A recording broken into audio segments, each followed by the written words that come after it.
What is it about Tory Lanez that got y'all so fucking delusional, bruh? Well, y'all feel like y'all just cannot take this lick. He guilty. He going to jail because he guilty. I don't know what it is about this dude, about this case, about this situation that got so many of y'all just in a fucking chokehold. What's up, guys? It's Talks with Twilight. Please go back and check out what that creator was saying as it relates to the Tory Lanez case. He was going over the details of the legal implications, and I think that that is an important addition to what I'm about to say. What I'm about to say is more so along the lines of the psychological implications of what this case showed us based on the reactions of those who were pontificating about it online. In 2023, the theme is be so fucking for real.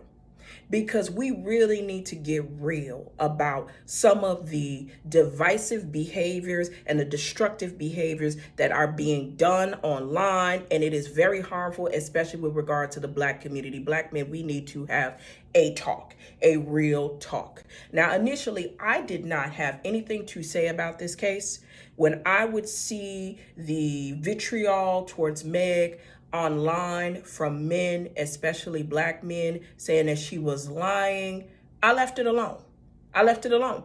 And what I was waiting on, since this is a case between Black men and a Black man and a Black woman, I left the case up to the justice system. I didn't want to make a judgment until justice was served.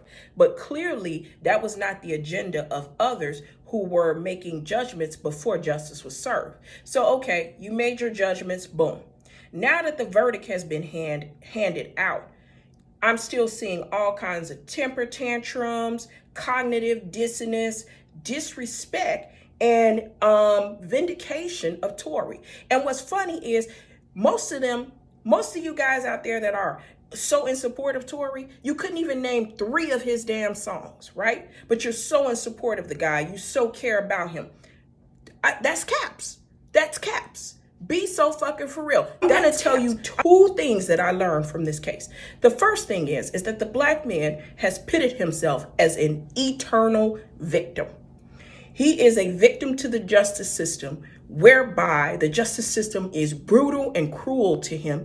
In addition to that, that brutality and that cruelness absolutely means that he has a target on his back, and he is just going to be at odds with the justice system no matter what. Now, I'm not going to gaslight you guys there. Historically, that has been proven true. But here is what I want to highlight. This is specific.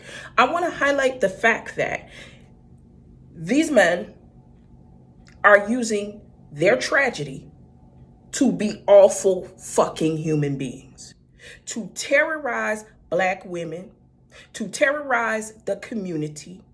Okay, they're engaging in all manners of destructive behavior tendencies because of their suffering. We can no longer support that BS. The answer will not be, oh, you're treating me like trash, or you're doing all of these awful things because the justice system is so terrible to you. Using and exploiting their own pain to bring pain to others, okay? And we can't condone that. You guys need to go and get therapy. You guys need to go and form men's groups based on positive, constructive objectives, not how much you can conquer women and how much you can get women to bend to your will. No, do something constructive. Rebuild the community. Rebuild your identity. Get some knowledge of self. Listen, I can't speak to what you're going through, but what I can tell you is that I'm no longer supporting the ideology that because you are being treated poorly in the system, that you get to treat Black women poorly. I'm no longer not calling you out for the culture. Okay? This is Be So Fucking For Real 2023. The second thing is, and the most important thing is that men's identity is highly wrapped up in their idea of what masculinity is.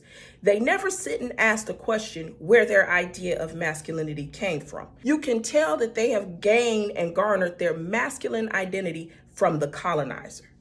This is hella problematic because if you've garnered your identity from the colonizer, that means that you will steal, you will destroy, you will take what you want, You will prey upon people. How many men have said, we are predators, we are predators, we are predators? Well, what does that mean exactly? That means that when you see something you want, they're your prey. So now we understand where their idea of masculinity comes from. It comes from the colonizer, which is a conundrum in and of itself. It's like a walking fucking oxymoron, right? But the one thing that the black man has been able to colonize without interruption is his women. Is his woman. And this case kind of shows me how if they do something awful to black women, because we are their property or they own us, they have the right to treat us as they see fit. And we're not even going to get into the CDC's consistently showing the high rates of femicide in the black community, the high rates of domestic violence in the black community. And I am not saying that black men don't experience domestic violence. I'm not saying that they don't experience SA. We are not saying that at all, because it is happening. But what we are saying is that there's a lot of dismissive attitudes towards the misogynoir community that is very strong within the black community, okay? Okay, and so by ignoring this very real precedence, black women are now the proponents of suffering.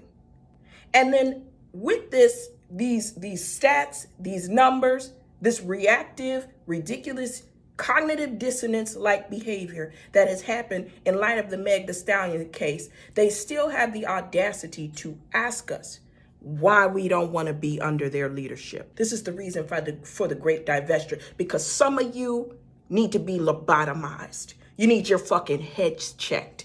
You need to reorient yourself into something constructive. You need to reformat your identity. And as long as your identity is co-opted with the colonizer's idea of what masculinity is, you will always be a problem. You will always be problematic. You will always be a threat to healthy femininity.